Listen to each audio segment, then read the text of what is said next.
কোন্নগরের 138 GT road অবস্থিত garage Maruti কার ওয়ার্কশপে চলল লুট, এমনই অভিযোগ এলো সামনে।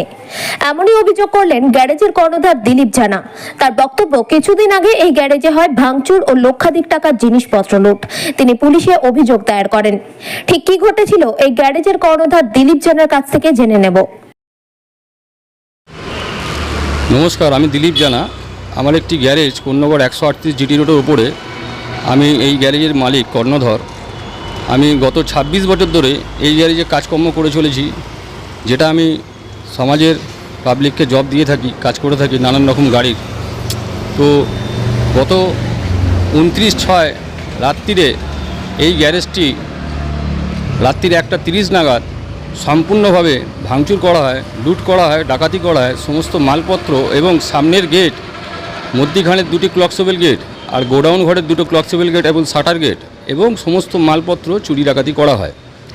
আমার অনুমান, সেই দুপুরে রাত্রিরে আমি যতখানি এখানে খবর পেয়েছি বা আমার থাকাকালী দেখেছি, এই ঘটনাটা ঘটায়। আমারই জমির মালিকের সঙ্গে একটি বিবাদ চলছে, কোর্ট কেস চলছে। কোর্ট আমাদের দুজনকে সাইলেন্ট থাকার জন্য একটি অর্ডার দিয়েছেন। কোর্ট কেসটা হচ্ছে, জমির মালিককে একটা অ্যাডভান্স টাকা দেওয়া হয়েছিল জমিটার দরুন। সেই জমিটা আমি যেটা ব্যবহার করছি, ব্যবহারযোগ্য জমি, সেই জমিটা মালিকের আমাকে অফার দিয়েছেন কি 25 লাখ টাকা আমি বিক্রি করব। সেই মতো অবস্থায় আমি 24,21,000 টাকা ওনাকে দিয়ে থাকি 2024 সাল পর্যন্ত, এপ্রিল মাস পর্যন্ত পাটে পাটে পেমেন্ট। কিন্তু ঘটনাস্থলে এখন সেটা দাঁড়িয়েছে, মালিকের বক্তব্য আমাকে 60 লাখ টাকা দিতে হবে। তো 60 লাখ টাকা দিতে আমি রাজি হই না। তখন উনি আমাকে অফার দেন কি আমি তোমার টাকা তোমাকে ফেরত দিয়ে দিচ্ছি, আমার জমিটা খালি করে দেওয়া হোক। আমি তখন ওনার প্রস্তাবে রাজি হয়ে যাই।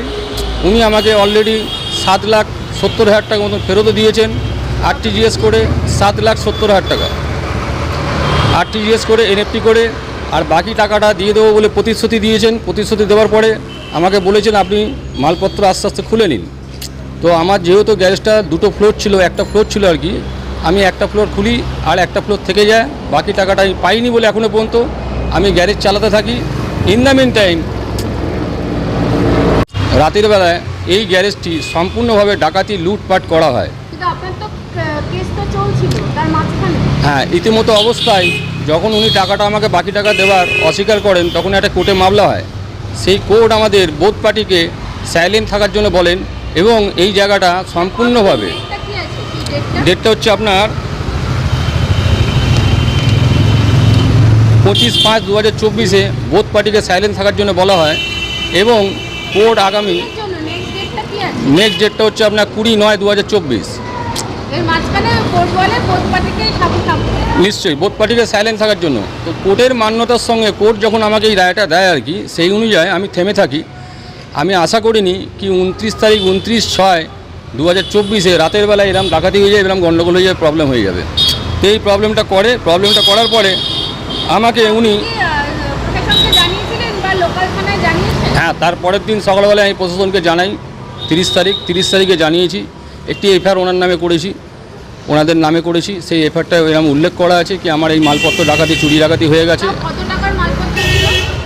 প্রায় 22 লাখ টাকার মতন মালপত্র ছিল, 15 লাখ টাকা 17 লাখ টাকার মতন মালপত্র চুরি হয়ে গেছে। বাকি মালপত্র ওই গ্যারেজেই পড়ে আছে, এখনও পর্যন্ত গোডাউনে পড়ে আছে, মানে অসুরক্ষিতভাবে। যেটা হচ্ছে জলের, বৃষ্টির জলে, বর্ষার জলে নষ্ট হচ্ছে, দিনের পর দিন ক্ষতি হচ্ছে, আমার আরও ক্ষতি হচ্ছে। আমি পেরে উঠছি না, পথে নেমে গেছি, রাস্তায় নেমে গেছি। এর মতো অবস্থায় আর কি কোর্টের রায় যেটা ছিল, কোর্টের রায়টাকে উনি অমান্য করে এই জায়গাটা ডাকাতি করিয়ে দিয়েছেন। এর মতো অবস্থায় আর কি আজকের ডেটে আমাকে একটা অর্ডার দেয়। সেই অর্ডারটা দেওয়ার মধ্যে ডেট হচ্ছে 6/9/2024। আমি লেটারটা, অর্ডার কপিটা রিসিভ করি কোর্টের।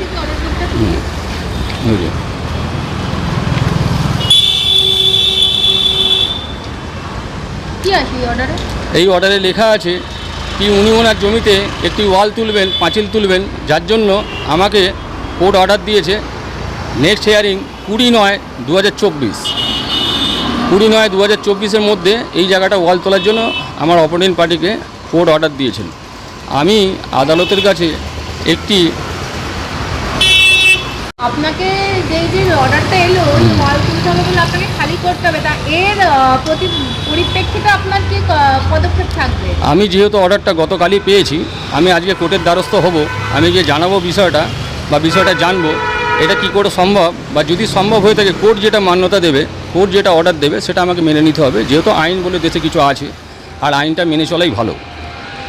না আপনি কোর্ট এবং প্রশাসনের উপর আস্থা রাখেন? নিশ্চয়ই আমাদের সম্পূর্ণভাবে দেখা গেছে কোর্ট যেটা বিচার করবেন বা কোর্ট থেকে বিচার পাওয়া যায়।